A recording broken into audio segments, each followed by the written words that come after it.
faint roar of 200,000 people that suddenly drops to dead silence. July 16th, 1950, Rio de Janeiro, Brazil. On this day, the most attended soccer match in history ended with the silence of a funeral. To understand why, you have to look at the world in 1950. World War II had ended just 5 years earlier. Europe was still rebuilding from total devastation, and the World Cup had been cancelled for 12 years while the globe was on fire. When the tournament finally returned, it was a declaration that humanity had survived. For Brazil, hosting the event was an opportunity to claim their place as a new global power. They built the Maracanã Stadium specifically for this moment. It held nearly 200,000 people. To put that in perspective, the modern Wembley holds 90,000. The Maracanã was over double that capacity. The stadium was more than a venue, it was a stage. Brazil had engineered every detail to ensure they would crown themselves world champions on their own soil. Brazil entered the final round as an unstoppable force. They had just crushed Sweden 7-1 and dismantled Spain 6-1. These weren't just wins, they were total athletic dominations. The Brazilian press treated the result as a foregone conclusion. On the morning of the final, the newspaper O Mundo printed a photo of the team under the headline, "Here are the world champions." The government prepared 22 gold watches, each engraved with the players' names.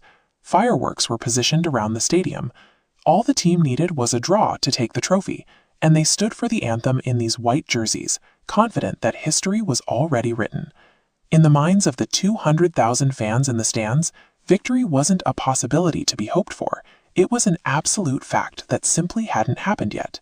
Uruguay's captain was a man named Obdulio Varela. He was known as El Negro Jefe, the Black Chief, and he understood that if Uruguay was going to win, they had to survive the stadium itself. In the tunnel, Varela saw his teammates visibly shaken by the roar of the crowd. He pulled them together and gave them a single instruction. Those on the outside are made of wood. He told them to ignore the 200,000 people and play only the game in front of them. Brazil scored first in the 47th minute.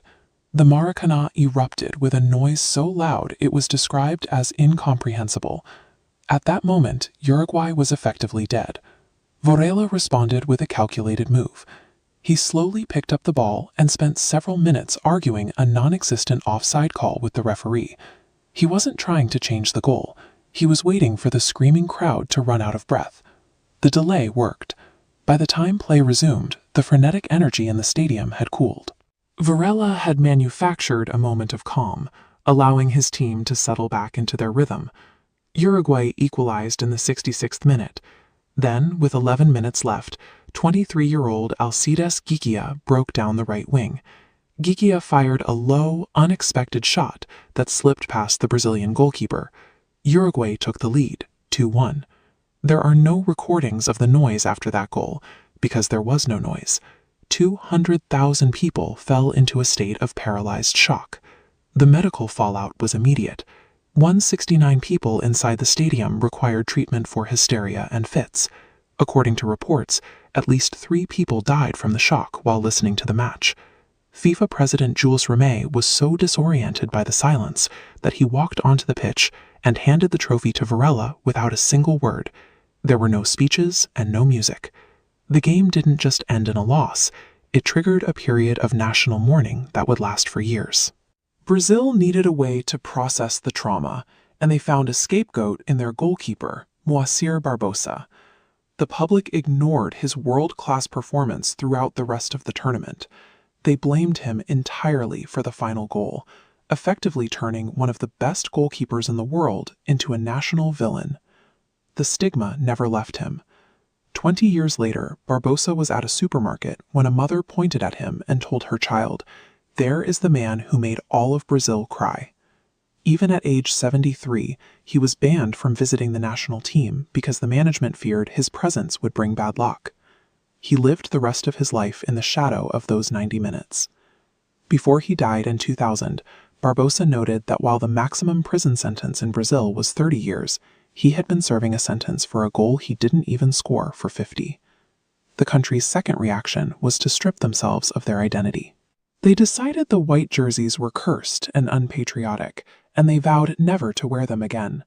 In 1953, a newspaper ran a contest to design a new kit. The requirement was simple. It had to use all 4 colors of the Brazilian flag. The winning design, the famous canary yellow, was created by a 19-year-old illustrator. In a final twist of irony, the designer was actually a fan of Uruguay. He had grown up on the border and supported the team that had caused the original tragedy. This yellow kit became the face of Brazilian soccer. In 1958, a 17-year-old Pelé wore this shirt as he scored twice in the final, finally winning the World Cup and fulfilling a promise he had made to his father 8 years earlier. Brazil has since won 5 World Cups, more than any other nation. But every time they step onto the pitch in yellow, they are wearing a design born directly from the darkest humiliation in their history.